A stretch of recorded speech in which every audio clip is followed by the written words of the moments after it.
What is going on, everybody? Welcome back to Scott Riffs. One thing that is really getting to me right now is the CrossFit world needs a movement standard rule book. Period.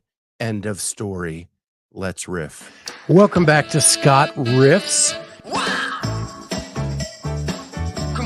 Where has CrossFit missed the mark? And I want you to listen closely because she does something very tricky here that really pissed me off. You are not presenting accurate facts. You are manipulating what you're presenting to suck people into your narrative. CrossFit takes note or gets out of the way. One or the other, because this train's moving forward because of people like you. I'm too much of an alpha at times to want to conform too much. And I would rather be all of me.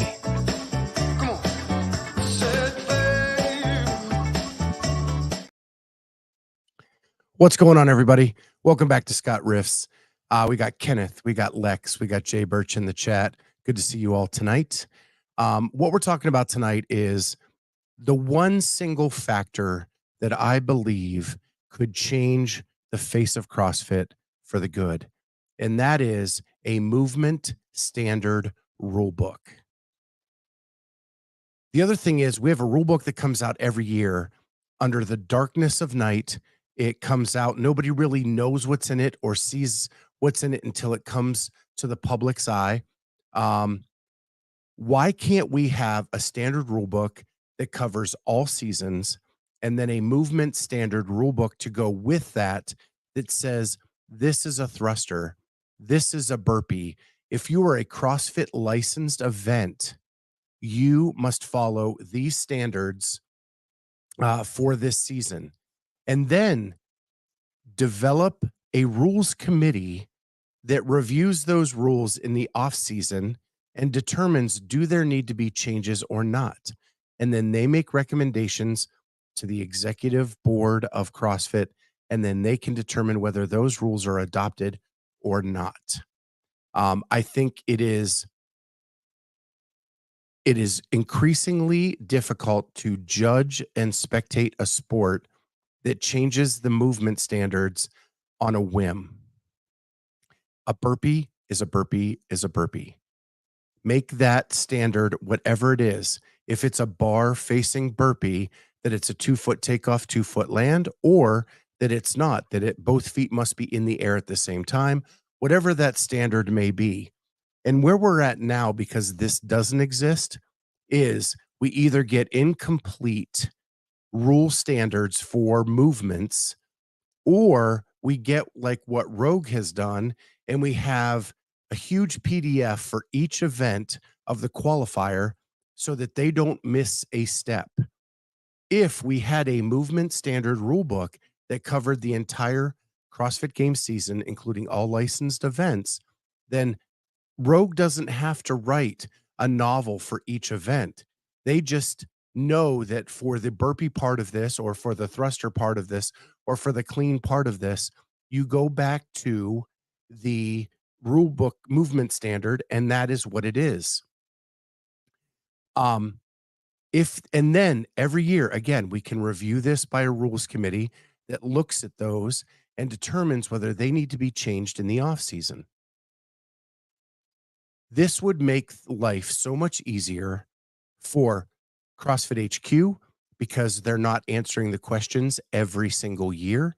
When it comes to the open, when it comes to quarterfinals, it becomes easier for the judges because they have a standard in place that does not change from event to event. And then our best judges can become even better judges. And that's what we need. It also becomes easier for the athlete. The athlete knows what is expected of them, and then they can perform to that standard at whatever level of CrossFit they are at, whether it be the open, quarterfinals, semifinals, the games, Rogue, Wadapalooza, Dubai, whatever. Finally, it's going to be easier for the spectators. The spectators When I was at the games this year, I'm seeing no reps galore on certain events, and I don't understand why. And I used to be a judge. So, how is it that me as a former judge can't even determine why a person is getting a no rep or not? And yet they are. If we had movement standards in writing for the entire CrossFit world, we wouldn't have these questions. I want to make a couple few exceptions because, there is the unknown and the unknowable in the CrossFit space. You do not have to remove that.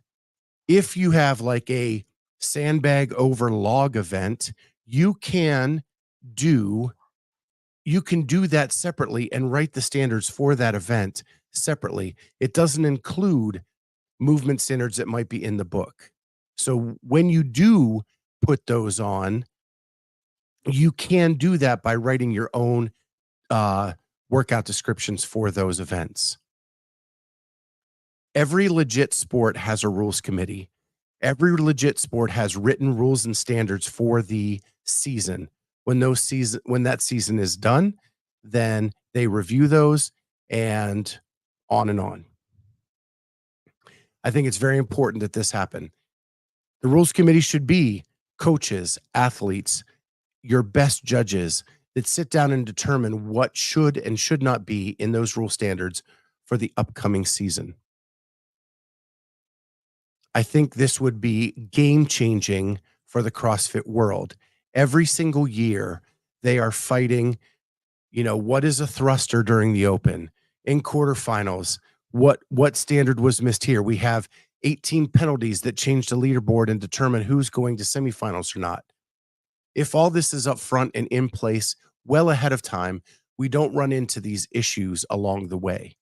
The other thing I think it will do, which is probably going to be a future rant of mine or riff of mine, and that is that it will get rid of the cheaters because there is no loopholes for them to skirt the line on anymore. And so it would be much easier for us to then do whatever needs to be done with the constant cheaters in the sport, whether that be suspension or whatever. It'd be easier to do that if there were written standards along the way. So I just to sum up, I think there needs to be written standards for movements in CrossFit that are published and made available to the community so that we don't have loopholes and fine lines. They also need to take their own rule book and make it a standard rule book that is only changed in the event that they have met and determined that this needs to be changed to something else for the benefit of the CrossFit game season. But the rest of it should remain intact. The fact that we wait month after month after month every season for a rule book to find out even when the open is, when the quarterfinals are, all of that stuff is ridiculous where we are in the sport today. Those things need to change. And just one more time, it makes it easier for CrossFit HQ. It makes it easier for the judges who are judging and makes them better. It makes the athletes better because they know the standard ahead of time of what they need to meet. And the spectators get to enjoy the sport much, much more because they know what they're watching and they know why a no rep is called or why a no rep isn't called. And then the narrative stays with CrossFit instead of the media outlets, the fans, the athletes crying that they don't know why they got no rep, on and on. It just cleans up a lot of the stuff around where we are in CrossFit today. So with that, please, written standards for movements and a rule book that is permanent and only changed in the off season, in the aspects it needs to be changed for that season. With that, riff is over. We will see you next time on Scott Riffs. As soon as I figure out the button.